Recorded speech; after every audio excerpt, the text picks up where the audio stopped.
अस्सलाम वालेकुम। प्रोग्राम सहाफ़ी में मतीउल्लाह जान और मेरे साथ स्टूडियोज़ में मौजूद हैं सीनियर जर्नलिस्ट और एनालिस्ट साकिब बशीर, जो इस्लामाबाद हाई कोर्ट और ख़ास तौर पे पीटीआई के मुकदमात की रिपोर्टिंग की महारत रखते हैं। ये भी अब पूरी बीट बन गई है साकिब बशीर साहब जी। तो हमें टेलीफोन लाइन पे भी ज्वाइन किया है पीटीआई के वकील हैं नईम पंचोथा साहब। अब जो कागजात नामजदगी वापस लेने की तारीख करीब आ रही है, 12 जनवरी है आखिरी तारीख, सिर्फ 3 दिन रह गए हैं। तो जो है बल्ले के निशान की अहमियत बढ़ती जा रही है तहरीक इंसाफ के लिए। और आज पेशावर हाई कोर्ट में बड़ी ही एक हंगामा खेज समात भी रही, जहाँ पे पीटीआई के वकला पहुँचते पहुँचते उन्हें बहुत देर हो गई और पेशावर हाई कोर्ट के जजेस को इंतज़ार भी करना पड़ा। मगर आज की समात भी बेनतीजा रही और ये मामला अब कल पे चला गया है। नईम पंचोथा साहब, आपसे ही हम बात का आगाज़ करते हैं। ये पेशावर हाई कोर्ट का मामला जो है, ये कितना अहम है आपके लिए कि आज या कल में ये फैसला हो जाए, और आज हुआ क्या है पेशावर में? जी बहुत शुक्रिया, बड़ी नवाजिश नदीला साहब, आपने मौका दिया और मैं सलाम पेश करता हूँ जनाब साकिब साहब को भी। बड़ा माशाल्लाह अच्छे तरीके से आप दोनों भाई जिस तरह से काम कर रहे हैं। जी बिल्कुल जी, पेशावर हाई कोर्ट में जो हमने रजू किया था उस हवाले से कल हमें पूरी उम्मीद है कि इसके अंदर जो है फैसला आएगा और बल्ला हमें मिलेगा।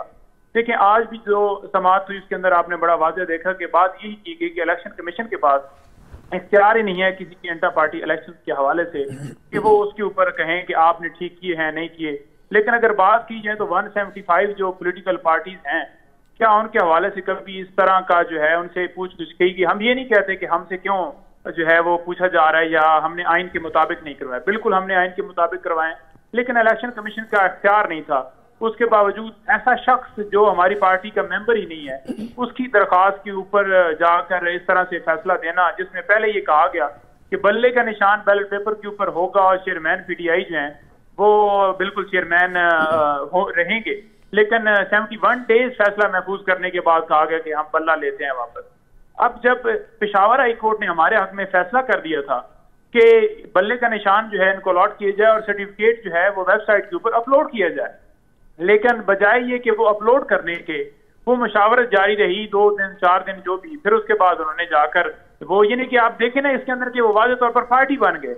अब अगर पार्टी बनने की बात की जाए तो इसी तरह से आप हर जगह के ऊपर देखेंगे कि एक तरफ हमारे कागजात नामजदगी मुस्तरद होते हैं जो इलेक्शन कमीशन की तरफ से आरोज लगाए गए थे इंतजामिया से, लेकिन जो ही मामला ऊपर जाता है ट्राइब्यूनल में तो हमारे कागजात जो हैं एक्सेप्ट हो जाते हैं, और बल्कि जजेस रिमार्क्स देते हैं कि आपने ये जो कागजात मुस्तरद किए हैं कोई इसके अंदर रीजन नहीं है, कोई जवाब नहीं है।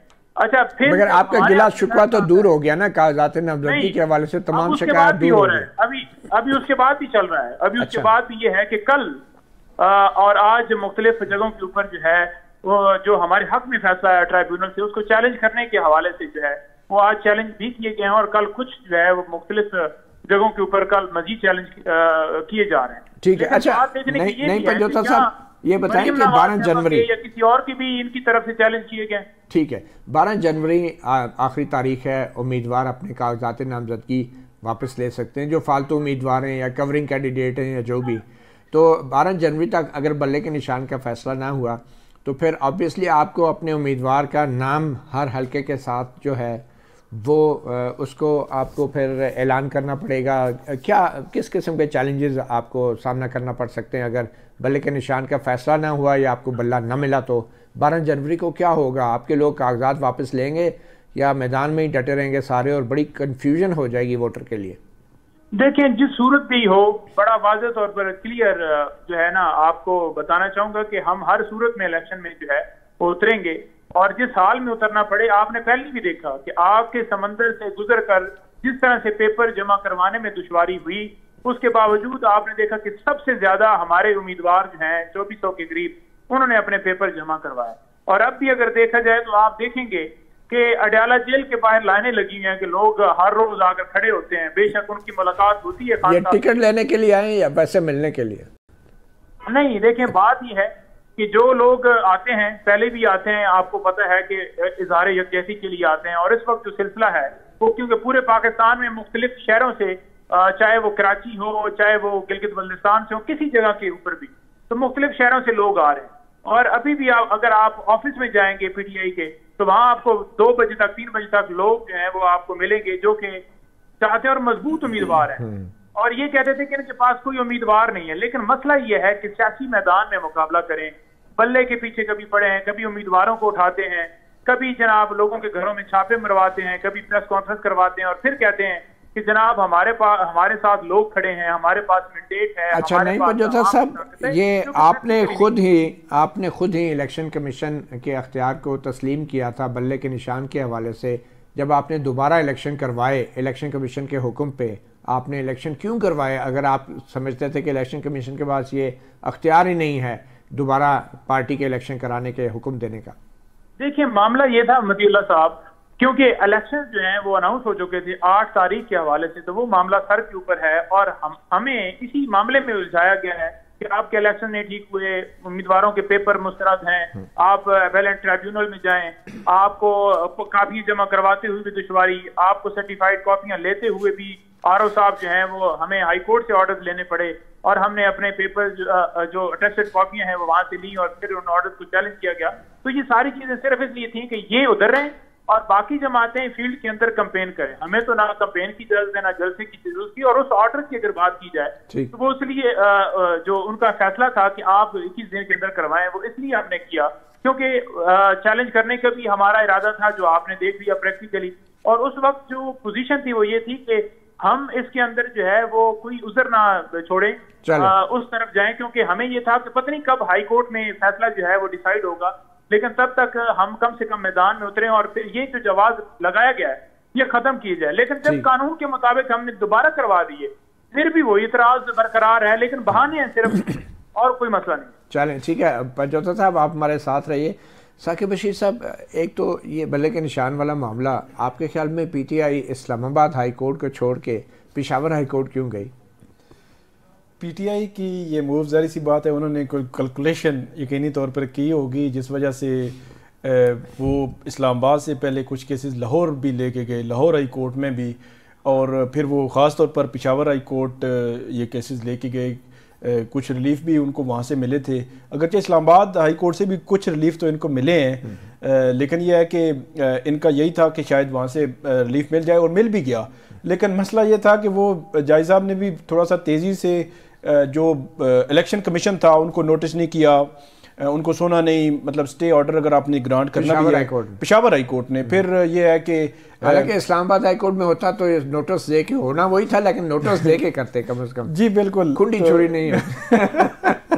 तो फिर ये हुआ कि वो पूरा रिलीफ, ज़ाहिर सी वो भी बात उनकी ठीक है कि पूरा रिलीफ ही स्टे में देना, ये भी एक था, बगैर उसके नोटिस किया होता तो फिर मेरे ख्याल सूरत हाल मुख्तलिफ होती। पूरा रिलीफ लेकिन क्या 9 जनवरी की तारीख रखती थी, अभी सिंबल देना भी 13 को था, तो रिलीफ तो फिर भी ऐसा नहीं था। एक चीज़ मैं यहाँ पे मतलब ऐड कर दूं कि आज भी देखें जो पीटीआई की लीगल टीम है ना, ये भी काफ़ी मतलब संजीदा है कि वो 9 बजे जज साहब ने वहाँ इंतज़ार करना शुरू किया।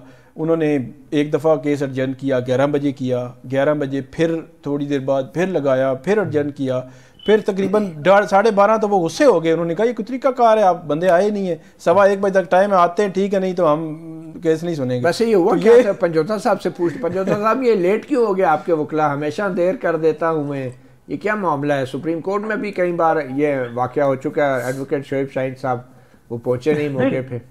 देखिए मामला ये था जी कि आपको बड़ा वाज़िया पता है कि केसेस जो जिस तरह से हमारे हवाले से चल रहे हैं, जो कि आपने देखा कि सुप्रीम कोर्ट के अंदर भी जब समाअत हो रही थी लेवल प्लेइंग फील्ड के हवाले से, तो चीफ साहब ने ये कहा था कि सबसे ज्यादा जो है एप्लीकेशंस आपकी आई हैं। तो हमने कहा जी कि देखें बात यह है कि मजलूम हम हैं, तो डेफिनेटली हमारी जो मजलूम होगा, जिसके ऊपर जुल्म हुआ है, उसी के हवाले से आएंगी। जो जुल्म करने वाला है, ठीक है जी, वो तो नहीं लेके आएगा ना जी। तो ये बात बड़ी वाज़ेह तौर पर है कि केसेस बाकी सारी चीजें भी, और चेयरमैन जो गौर साहब हैं वो पार्टी के, क्योंकि अब चेयरमैन भी हैं, तो सारी मुशावरत, जूम मीटिंग, बाकी मामला भी इलेक्शन कमीशन में दीगर, और ये सारे चल रहे थे। और वो का सबसे बड़ा मसला था कि उस वजह से जब मोटरवे बंद थी तो वो लेट हो गया। लेकिन आप दूसरी तरफ ये भी देखें कि अगर सुबह से लेकर शाम 8 बजे तक जो अदालत का टाइम ही नहीं है, और वो अगर लगे और इमरान खान के केसेस के अंदर उनको सजा देने के लिए रात दिन कार्रवाई की जाए, और एक अदालत उठे और दूसरी आ जाए, दूसरी उठे और आप ये कहना चाह रहे हैं कि बहुत ज्यादा दरख्वास्तें इतने हैं, हमारे खिलाफ कार्रवाई इतनी है, तो उसमें हमने जाकर माजरत की कि वो फौक की वजह से हुआ। ठीक है, धुंध की वजह से बेशक इसमें कोई शक नहीं है। और वैसे भी आपके जो पार्टी के चेयरमैन हैं, चंद ही तो वकील हैं जो आपके केसेस लड़ सकते हैं हर जगह पे, तो वो अब पार्टी की चेयरमैनी करें या वकालत करें, ये भी बहुत मुश्किल एक फ़ैसला है। साकिब बशीर साहब, पीटीआई के वकला के लिए बहुत बड़ा चैलेंज है कि हर अहम मुकदमे में हर जगह पहुंचना। मुझे नहीं लगता कि पीटीआई के या पीटीआई के वकला के पाँव ज़मीन पे लग रहे हैं, क्योंकि हवा में ही हैं, सफ़र में ही हैं, हवाई जहाज़ में। तो आपको क्या लग रहा है कि ये कितना मुश्किल काम है वकला के लिए? नहीं, एक तो जो बंजोता साहब ने बात की कि केसेस उनके बहुत ज़्यादा हैं, ये तो ठीक है कि सेशन कोर्ट से, सुप्रीम कोर्ट से लेकर तमाम हाई कोर्ट्स में कहीं ना कहीं इनका केस, इलेक्शन कमीशन भी होता ही है, जेल में, मतलब वो एक जज दूसरा तीसरा जज। तो लेकिन यह है कि पॉलिटिकल जो उनकी लीगल स्ट्रेटजी है उसमें उनको कुछ तो मेरे ख्याल तब्दीली की ज़रूरत इसलिए है कि वही वकला जो है वो अब इलेक्शन लड़ रहे हैं सारे, अब खोसा साहब हैं या दूसरे तीसरे जितने भी वकला हैं, तो वहाँ अब सुप्रीम कोर्ट में हमने उस दिन देखा कि ये अब लेवल प्लेइंग फील्ड वाला बात है।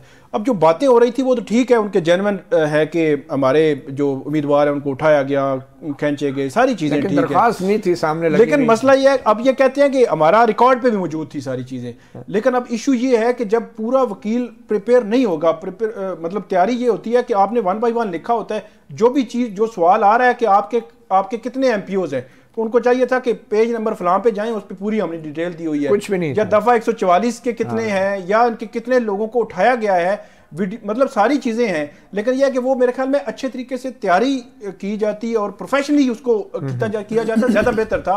उस मामले में हमने देखा है कि ये बैरिस्टर सलमान सफदर हैं, ख्वाजा हारिस हैं, सलमान अकरम राजा हैं, बड़ा टू द पॉइंट। आप अगर पॉलिटिकली उसको छेड़छाड़ करेंगे तो फिर वो मामला उस तरफ चल पड़ेगा। सारी बात है, आपने इलेक्शन भी लड़ना है, आपने वकालत भी करनी है, आपने पार्टी भी चलानी है, तो सारा बोझ तो नहीं पजोता साहब वकला पे आ गया है। आप सियासतदान तो जेलों में हैं और वकला इलेक्शन लड़ रहे हैं, तो आप तो नहीं चाहेंगे कि सियासतदान बाहर आए, वरना तो टिकट आपको कौन देगा?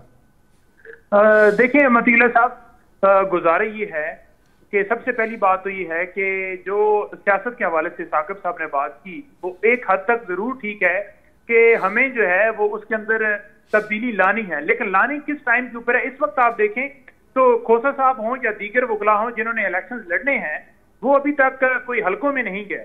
और अभी तक आपने देखा होगा, मैं इस वक्त इस्लामाबाद हूं और हम हर रोज आज भी गए उसे डाला से, सारे प्रोफेशनली तौर पर ड्यूटी दे रहे हैं। हाँ, जिस वक्त खान साहब डिसाइड करेंगे कि ये जाकर हल्के में, अभी सिर्फ हमारी एप्लीकेशन हुई है, ये नहीं पता कि किसको किस जगह पे मिलना है या नहीं मिलना। जो ही वो चीज डिसाइड होगी टिकट जमा करवाने के लिए, तो वो फिर आपको इंशाल्लाह उसमें लायामल भी नजर आएगा। जो लोग स्पेशली जो है वो सिर्फ कोर्ट की हद तक करेंगे, तो वो हमारी उसके अंदर आप तब्दीली देखेंगे। बिल्कुल सलमान सफदर साहब हैं या अली जफर साहब भी मेरा ख्याल में इलेक्शन नहीं लड़ रहे हैं, तो वो सारे तो कोई नहीं लड़ रहे, तो उसमें आप देखेंगे इंशाल्लाह ताला हमारी पूरी इस तरह से नहीं है कि कोई फोकस नहीं है या कोई उस तरह से बात है। बाकी लेवल प्लेइंग फील्ड की जो बात है, जो दरखास्त थी सुप्रीम कोर्ट के अंदर, अब उसके अंदर हमने बाकायदा तौर पर अपने ऑफिशियल पेज के ऊपर जितने हमारे सोशल मीडिया के जो हमारा पीटीआई ऑफिशियल है, उनको भी हमने कहा कि आप जितनी हमारे लोगों की वीडियोस या वो सारा मवाद है वो आप हमें भेजें, और हम उसको जो है साथ अटैच करेंगे। सारे जो एमपीओ के ऑर्डर हैं वो भी हमने मंगवाए। तो बाकी जजेस जो हैं वो पीटीआई की वेबसाइट से जजेस खुद ही डाउनलोड कर लेंगे जो उनको सबूत चाहिए? नहीं जी, वो सारे हमने लगाए, मैं खुद गवाह था। और अभी भी अगर आप देखें तो पिछली समाज के ऊपर भी और इस समाज के ऊपर भी वीडियो के हवाले से बात की कि सर वो आप वीडियो देखें, लेकिन जब चीफ साहब ने कहा कि मैं नहीं देखूंगा, ये पॉलिटिकल बात है। जब लोग किसी को अगवा किया जा रहा है या किसी के ऊपर असल में ये सारे एडमिनिस्ट्रेटिव मैटर हैं जो सूबाई हुकूमत के मामलात हैं, इलेक्शन कमीशन के मामलात हैं, और चीफ जस्टिस फायद ईसा ने कहा था कि क्या मैं इलेक्शन कमीशन को टेक ओवर कर लूँ, अब सारा काम जो है सुप्रीम कोर्ट करेगी या सुप्रीम कोर्ट इलेक्शन कराएगी। उनकी बात भी काफ़ी हद तक दुरुस्त है, लेकिन आपकी अपनी मजबूरियाँ हैं, ऑब्वियसली वक्त कम है और मुकाबला सख्त है, मगर ये खेल खेलने का फैसला खुद बड़े खिलाड़ी ने किया। नईम पचौता साहब, बहुत शुक्रिया प्रोग्राम सहाफ़ी को वक्त देने के लिए। एक छोटी सी ब्रेक लेंगे और ब्रेक के बाद फिर हम बात करेंगे तहरीक इंसाफ के बानी के ख़िलाफ़ मुकदमात का एक अंबान है, और अब हर रोज़ कभी खबर आती है कि रिमांड हो गया, नहीं हुआ, गिरफ्तारी डल गई, ये पता नहीं चलता कि किस मुकदमात में कितनी गिरफ्तारियाँ डली हैं। एक बात का पता ज़रूर चलता है कि बानी चेयरमैन पीटीआई इमरान खान अभी तक जेल में हैं। एक छोटी सी ब्रेक के बाद बात करते हैं। Welcome back. सहाफ़ी प्रोग्राम में ख़बरें आ रही हैं कि कराची में नून लीग और MQM के बीच सीट एडजस्टमेंट हो गई है। ये बड़ी अहम ख़बर है। सिंध के अंदर नून लीग को पैर जमाने का एक मौका मिल रहा है, बिल्कुल वैसे ही जैसे बिलावल भुट्टो लाहौर से इलेक्शन लड़ रहे हैं, तो अब ख़बरें ये भी हैं कि शहबाज शरीफ कराची के एक हलके से भी इलेक्शन लड़ेंगे। इन्हीं ख़बरों के हवाले से हमें टेलीफोन लाइन पे अभी ज्वाइन किया है पाकिस्तान मुस्लिम लीग नून के रहनुमा जनाब इरफान सिद्दीकी ने, जो मुस्लिम लीग नून की मंशूर कमेटी के सरबराह भी हैं। इरफान सिद्दीकी साहब, बहुत शुक्रिया सहाफ़ी प्रोग्राम को वक्त देने का। सबसे पहले तो ये बड़ी अच्छी खबर है कि नून लीग और MQM के दरमियान कोई एडजस्टमेंट हुई है, इसके हवाले से कुछ आप बताना चाहेंगे?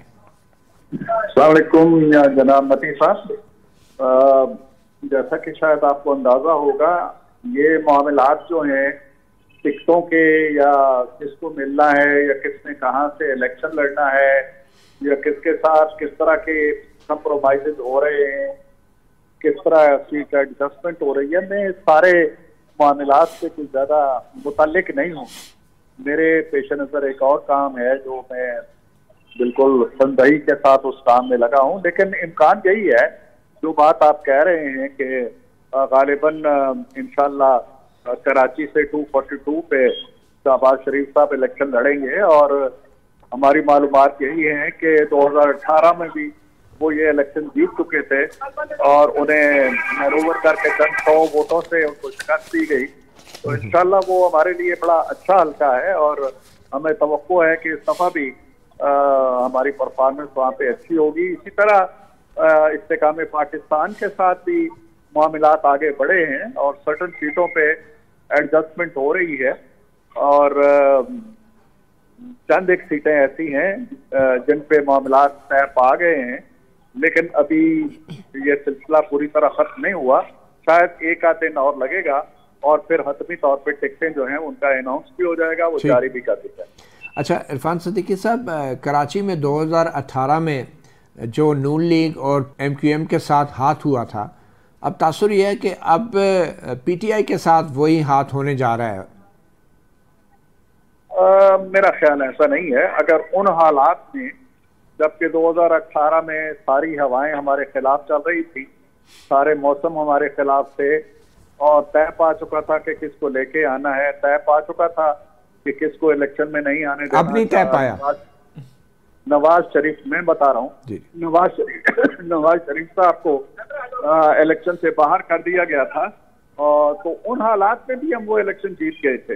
तो इसलिए ये कहना कि उस वक्त जीत गए थे तो अब हमें कोई जताएगा, अगर उस वक्त हम जीत गए थे तो इंशाल्लाह अब भी जीत जाएंगे, अपने जोर बाजू पे जीत जाएंगे।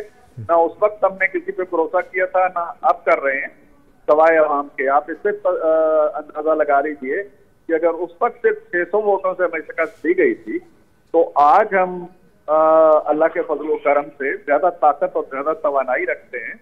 तो वो मेरा ख्याल नहीं है कि हमने तब या आप किसी पे भरोसा करना। अच्छा, आप नून लीग की मंशूर कमेटी के सरबराह भी हैं और बड़ा ज़बरदस्त किस्म का मंशूर लेके आ रहे हैं। इलेक्शन से सिर्फ 1 महीना पहले हम सबको उसका इंतज़ार है कि वो क्या वादे होंगे, क्या अल्फाज होंगे, और 1 महीने के अंदर क्या अवाम उन वादों, उन अल्फाज को समझ सकेगी, उस पर भरोसा कर सकेगी और फिर वोट भी उसी बुनियाद पे डालेगी। हमें शिद्दत से इंतज़ार है। सवाल ये पैदा होता है कि आप जो सीट एडजस्टमेंट कर रहे हैं, क्या हम इसको इत्तेहाद नहीं कहेंगे? क्या आप अपने मंशूर के ऊपर कंप्रोमाइज़ नहीं करेंगे? जब आप MQM या इस्तेकाम पाकिस्तान पार्टी के साथ सीट एडजस्टमेंट के नाम पे एक इत्तेहाद करेंगे तो आपके मंशूर की क्या अहमियत रह जाएगी? क्योंकि इन पार्टियों के तो अपने अपने मंशूर हैं। देखिए मसीह साहब, चाहे हर पार्टी का अपना मंशूर हो, कुछ निकात ऐसे होते हैं जिनका ताल्लुक अवाम की फलाह से होता है, अवाम की बहबूद से होता है, लोगों के मसाइल से होता है। कौन सी जमात ये नहीं चाहेगी कि महंगाई दूर हो? कौन सी जमात ये नहीं चाहेगी कि बिजली और गैस के जो बेमहाबा बिल आ रहे हैं उनमें कमी लाई जाए? कौन सी जमात नहीं चाहेगी कि एजुकेशन रिफॉर्म्स हो? वो तो तहरीक इंसाफ भी यही चाहती है, तो उसके साथ कोई आपकी बात है। नहीं, तहरीक इंसाफ एक हरीफ जमात है हमारी, वो ना हमसे इत्तेहाद की मुतमन्नी है, ना हमें उससे इत्तेहाद का कोई शौक है। उसको तो मैं अमूमी रिवायती सियासी मानों में सियासी जमात नहीं समझता। 9 मई के बाद तो वो अपना सियासी तो इस्तेकाम पाकिस्तान पार्टी कौन सी सियासी जमात है इरफान सिद्दीकी साहब? इस्तेकाम पाकिस्तान पे सियासी जमात है या नहीं है, लेकिन उस पर दहशतगर्दी का दाग नहीं है। उसने 9 मई नहीं किया, वो 9 मई ही की वजह से टूट के लोग आए हैं कि हम इससे इत्तेफाक नहीं करते, बेशतर लोग। तो इसलिए जो 9 मई से बरी जिम्मा हो जाता है, हम उसे सियासत के अखाड़े का सिपाही समझते हैं, लेकिन जो 9 मई से जुड़ा हुआ है उसे मैं सियासी जमात नहीं समझता। ठीक है, बहुत शुक्रिया इरफान सिद्दीकी साहब सहाफ़ी प्रोग्राम को वक्त देने का। हमें टेलीफोन लाइन पे ज्वाइन किया है शबीर अहमद कायम खानी ने, मेंबर राब्ता कमेटी MQM। कायम खानी साहब बहुत शुक्रिया हमें वक्त देने के लिए। कुछ देर पहले ही मुस्लिम लीग नून के रहनुमा इरफान सिद्दीकी से बात हो रही थी और वो इस बात की तरफ इशारा कर रहे थे कि कराची में MQM के साथ सीट एडजस्टमेंट हो जाएगी, और ख़बरें ये भी हैं कि मामला तय पा चुके हैं, सिर्फ ऐलान होना बाकी है। तो आप इस हवाले से कुछ कहना चाहेंगे? देखिए जी, जो इरफान साहब ने कहा है वो बात उसमें कुछ सही भी है और कुछ उन्होंने खुद ने कह दिया कि कुछ हो जाएंगे, मामला तय हो जाएंगे, हुए नहीं है। तो मैं भी यही कहूंगा कि गुफ्तगू शरीफ हमारी जारी है, काफी सेशन हो चुके हैं। तो आप इस तरह देख लें कि जब मियां नवाज शरीफ साहब जब लंदन से आए थे पाकिस्तान, तो एक हमारा आला सतह का डेलीगेशन लाहौर में जाके उनसे मुलाकात हुई थी गुड रिलेशन वर्किंग कायम करने के लिए। उसके बाद फिर उनका वक्त भी यहाँ पर 2 मरतबा आ चुका है, 2-3 मरतबा हमारे ऑफिस आ चुके हैं मरकज पे, जिसमें अभी कुछ दिनों पहले, एक हफ्ते कबल, खुद मियां शहबाज शरीफ साहब तशरीफ लेकर आए थे, और कल भी फिर एक बैठक हुई है इन्हीं मुज़ाकरात के हवाले से, तो लाहौर से खुशबू साहब तशरीफ लेकर आए हुए। तो ये कह लें कि काफी सीटों पर हमारी बातचीत हुई है, लेकिन ये नहीं कहा जा सकता कि हमारी बात फाइनल हो गई है। तो इंशाअल्लाह ताला कुछ चीजें रही हुई हैं, वो भी उम्मीद है कि फाइनल हो जाएंगी। तो ये जो शहबाज शरीफ साहब के लिए तय हुई है सीट NA 242 की, ये हतमी है?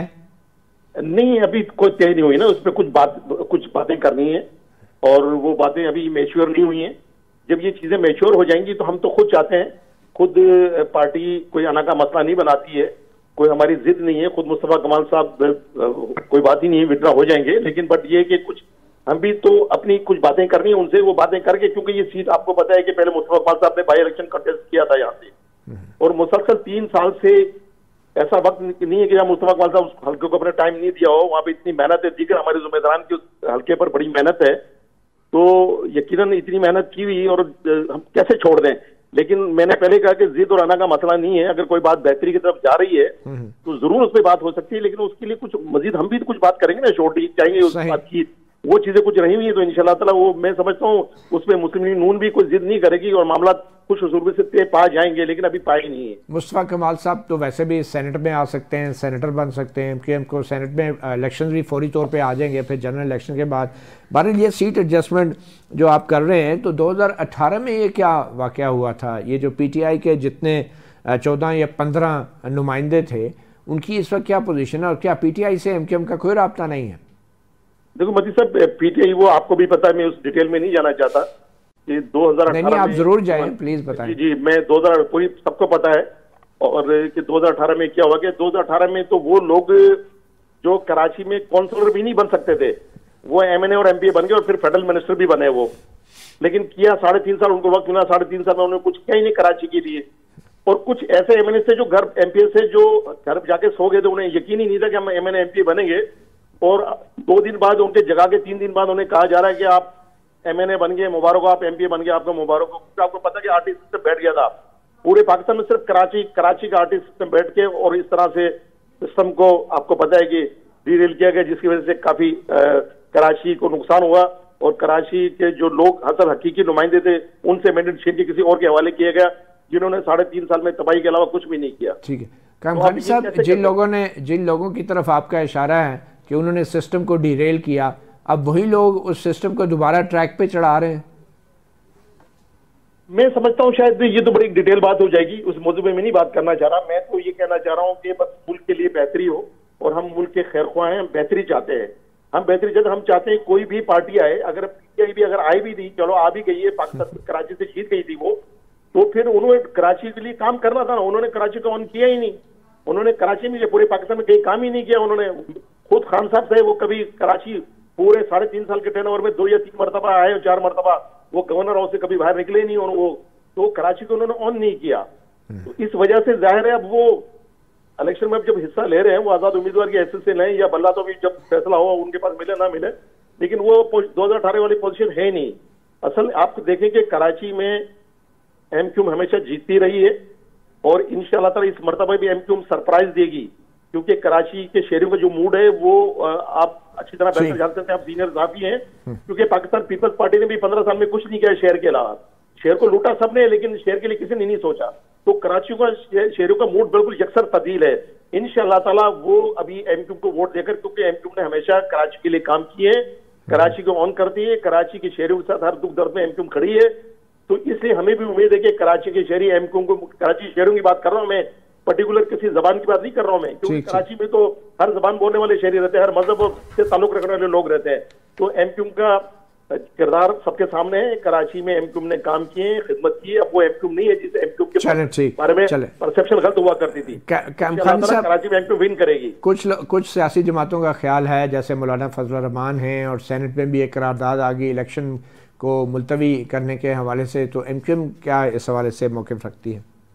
देखिए, ये तो सुप्रीम कोर्ट की जजमेंट है। सुप्रीम कोर्ट ने कहा है कि इलेक्शन कराए जाए, और इंशाअल्लाह ताला मुकर्रर वक्त पर 8 फरवरी को इलेक्शन होंगे, बिल्कुल मुकर्रर वक्त पर होंगे। अभी 97 का ऐवान है, अगर 97 के सेनेट के ऐवान में से अगर 12 सेनेटर अगर कोई करारदाद पास करते, तो मैं नहीं समझता उनकी कोई हैसियत है, क्योंकि जब सुप्रीम कोर्ट ने जब फैसला दे दिया, एक जजमेंट दे दिए, तो इंशाअल्लाह ताला वो फॉलो होगी, और पाकिस्तान में पुरअमन तरीके से इंशाअल्लाह ताला 8 फरवरी को इलेक्शन होंगे। ठीक, बहुत शुक्रिया शबीर अहमद कैमखानी, मेंबर राब्ता कमेटी एमक्यूएम, सहाफ़ी प्रोग्राम को वक्त देने का। एक छोटी सी ब्रेक लेते हैं, और ब्रेक के बाद फिर साकिब बशीर से मालूमात हासिल करते हैं उन मुकदमात के उस पहाड़ की जो कि अब PTI को जिसका सामना है, एक वक्फे के बाद।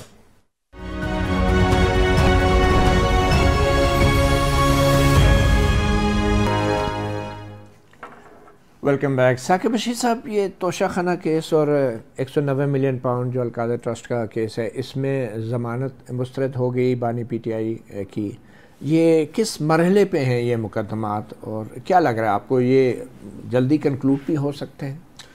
ये केसेस जो है, इन दोनों में रेफरेंसेस दायर हो चुके हैं नैब के, और इसमें दोनों केसेस बड़ी तेज़ी से आगे बढ़ रहे हैं। तकरीबन हर दूसरे या तीसरे दिन समाअत जो है वो एहतसाब अदालत के जज साहब ये कर रहे हैं जेल में जाके। तोशा खाना का जो केस है, उसमें आज बुशरा बीबी और इमरान खान पर फ़र्द जुर्म आयद हो गई है। फ़र्द जुर्म आप ये समझें कि अब ट्रायल बाकायदा चल पड़ा है। इसके बाद अब गवाहों को तलब कर लिया गया है कि स्टेटमेंट्स आके रिकॉर्ड। अच्छा, ये थोड़ा सा मुख्तसर बता दें, तोशा खाना के ये केस जो बुशरा बीबी और इमरान खान के ख़िलाफ़ है, इसमें एग्जैक्ट एलिगेशंस क्या हैं? क्योंकि एक इलेक्शन कमीशन ने भी एक तोशा खाना के चलाया था जिसमें इमरान खान पहले ही नाअहल हो चुके हैं। इसमें कुछ सिमिलैरिटीज़ हैं, लेकिन अभी तक का नैब का केस जो है, क्या है? एक गिफ्ट की अभी जो नैब का केस है, एक गिफ्ट की हद तक है। जो सऊदी से जो मिला था, उसकी जो कीमत लगी थी, एक ज्वेलरी सेट था, घड़ी या ज्वेलरी सेट, और उसमें सारा कुछ था, कुछ चीज़ें थी।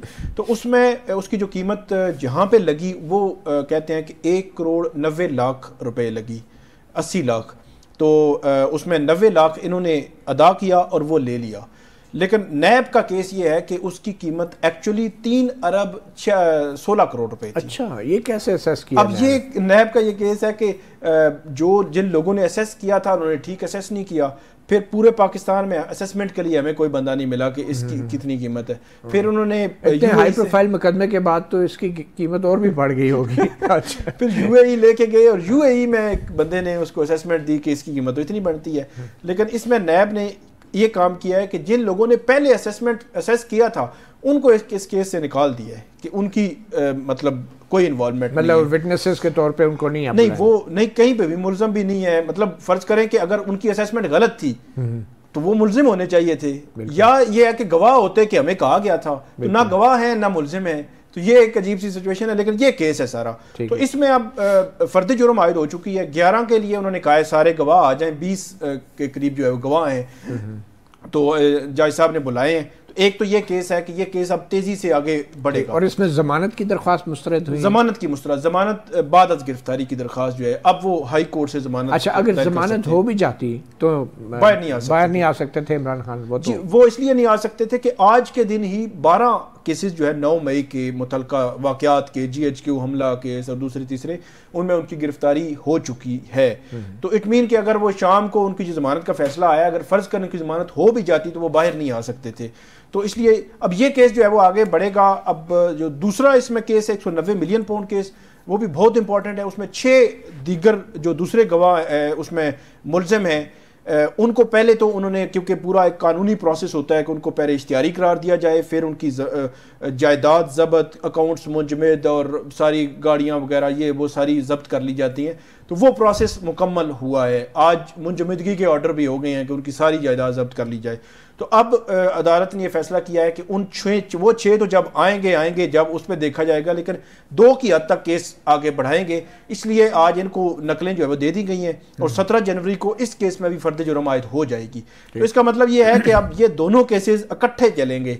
ऑलमोस्ट यही लग रहा है कि ये दोनों केसेस नैब के इकट्ठे चलेंगे और जिस तरह 2 या 3 दिन के बाद समाअत पड़ती है, तो मेरा ये ख्याल है कि तेजी से आगे बढ़ेंगे। ये तो नहीं कह सकते कि 8 फरवरी से पहले आएगा फैसला, लेकिन तेजी से ये आगे बढ़ने के इम्कानात हैं। उसकी एक वजह यह भी है कि जज मोहम्मद बशीर साहब मार्च में रिटायर्ड भी हो रहे हैं। अच्छा, रिटायरमेंट से पहले उन्होंने फैसला भी लिखना जरूरी है? नहीं, जरूरी तो नहीं है, लेकिन अच्छा, खबर है कि मगर ये जो असासे मुंजमद हुए अलकादर ट्रस्ट केस में, ये किसके असास हैं? हम सुन रहे एक मलक रियाज हैं, बुशरा बीबी हैं, इमरान खान हैं और नहीं इमरान खान नहीं है। अच्छा, मलक रियाज हैं, अली रियाज मलक हैं, अली रियाज, शहजाद अकबर हैं, बैरिस्टर शहजाद जी बैरिस्टर शहजाद अकबर, जुल्फी बुखारी हैं, फरा गोगी हैं और एक बैरिस्टर है ज़ियाउल मुस्तफ़ा के नाम से जो इसमें थे। इन तमाम की अकाउंट्स भी, इनकी जायदादें भी, इनकी गाड़ियाँ भी, वो सारी जो है अटैच कर दी गई हैं इसी के साथ।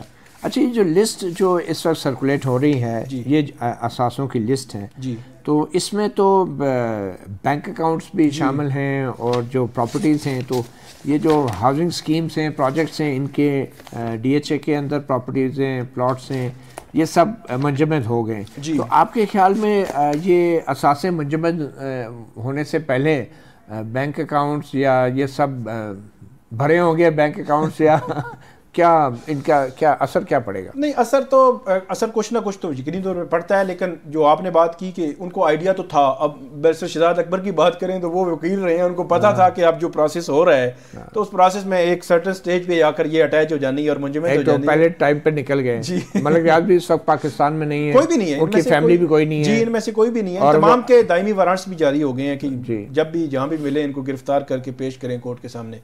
तो एक तो वो इसका मतलब मलक रियाज से गवाही के लिए भी पेश नहीं होंगे? नहीं, अभी तक की जो सिनेरियो है उसमें तो अब देख लें कि वो नहीं लग रहा कि इस किस्म की गवाही में आएंगे। अच्छा, क्विकली बता दें कि इस वक्त बानी PTI के खिलाफ मुकदमात हैं कितने और ये क्या लग रहा है आपको, कभी बाहर भी आ सकेंगे? इन मुकदमात की 2-3 किस्म की कैटेगरीज हैं। एक तो मेन स्ट्रीम के तोशा खाना, साइफर, 190 मिलियन पाउंड, इद्दत में निकाह का केस है और 9 मई से मुतल्लिका, ये 5 तो आप जनरल रख लें कि ये केसेस हैं उनके खिलाफ। इसके अलावा इस्लामाबाद में या लाहौर में या मुख्तलिफ जगहों पे जो एहतजाज होता था, तो हर एहतजाज में जो FIR होती थी उसमें टॉप पे इनका नाम इमरान खान साहब का। तो वो भी 2-3 दर्जन भी अगर हों तो मतलब उनका कोई वो बनता नहीं है कि 109 में रखा जाता है कि उनकी वजह से ये एहतजाज हुआ, ये वो कोई मैटर नहीं करते। मेरा ये ख्याल है कि जो केसेस मैटर करते हैं वो ये 5 कैटेगरीज हैं, जिसमें 9 मई के केसेस भी बहुत इंपॉर्टेंट है। अब जितने मुकदमात बन चुके हैं तो इसमें तो वकीलों की एक पूरी फौज चाहिए होगी जो कि इन मुकदमात को परसू करे, और वो भी पाकिस्तान में। तो अब देखें इन मुकदमात का फैसला क्या होता है और कितने मुकदमात में ज़मानत होती है और कितनों में नहीं होती। मगर ये वो सूरत हाल है जो जिससे बानी PTI इमरान खान के सियासी मुखालफिन पिछले 8-10 साल से दो चार रहे हैं। और एक वो वक्त भी था जब अमेरिका में बानी PTI ये तकरीर में कहते थे कि मैं फ़लाँ का एयर कंडीशन उतरवा दूँगा, फ़लाँ का जो है तमाम सहूलियात जो हैं वापस ले लूँगा, ये जेल है, कोई तफरीह की जगह नहीं। सहाफ़ी प्रोग्राम से इतना ही, इजाज़त दीजिए, अल्लाह हाफ़िज़।